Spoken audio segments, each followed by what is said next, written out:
A lot of people think that you have to relive painful past memories over and over again in order to get relief from anxiety and trauma that are stored in the body. And that's actually not true. Hi, I'm Sukie Baxter, and I help you to rewire yourself for greater health, happiness, and success. And if you're ready to break free from the cycle of anxiety and live a life that aligns with your true core self, then you are in the right place. So let's dive into today's topic. I want to talk to you about a big misconception that I see when it comes to anxiety. And that is that anxiety is the thing that lives up here between your ears.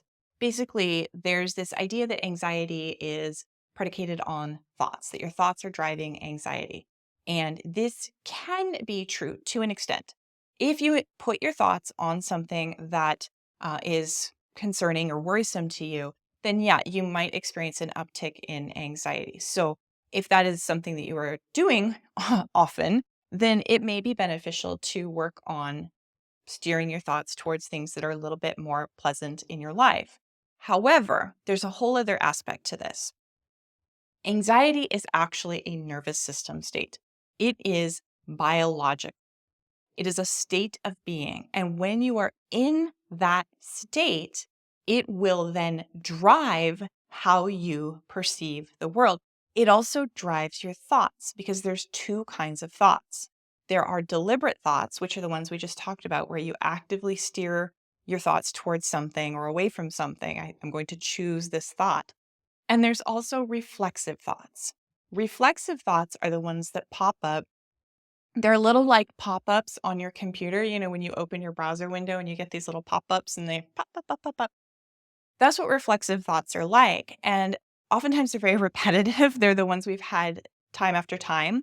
And thoughts that arise are based on both brain activity and body activity, right? So your body is sending signals to your brain all the time. There's a huge information highway. In fact, you have more messages going up towards your brain than you do from your brain going towards your body in a lot of senses. For example, your vagus nerve, which is a very large nerve that runs all the way from your brain, essentially down to your internal organs and wanders around everywhere. That nerve, 80% of the fibers are sensory, meaning they're sensing what's happening in your body and communicating that to your brain. Only 20% are traveling from your brain to your body, essentially sending messages this way. So you've got more information going up than going down.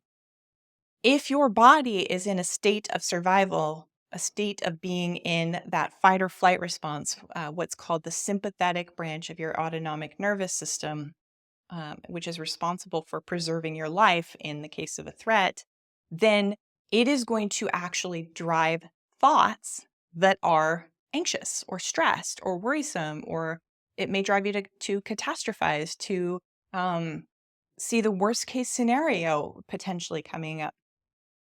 So you can intentionally steer your thoughts. That is helpful work, but it leaves out this body-based aspect. One of the ways I like to talk about this is with regard to horses. So I'm an equestrian. I've had horses my whole life, and they're actually some of my greatest teachers. They really give me amazing lessons that apply to my work with clients. And one of the best lessons I've learned is that their stress response is just like ours, mammalian, meaning we're both mammals and we have essentially the same equipment for the stress response for preserving our life in the case that, for example, a predator is hunting us, or that there's actual danger. It's the same mechanism, the same system. The difference is that horses don't have language, right? So I can't walk up to my horse and have a rational conversation about safety and say, "You're fine, you're safe, you don't need to be worried, you don't need to be anxious." Well, we do that to ourselves all the time. We try to have this rational conversation. We affirm, "I'm fine, everything's good, all should be well."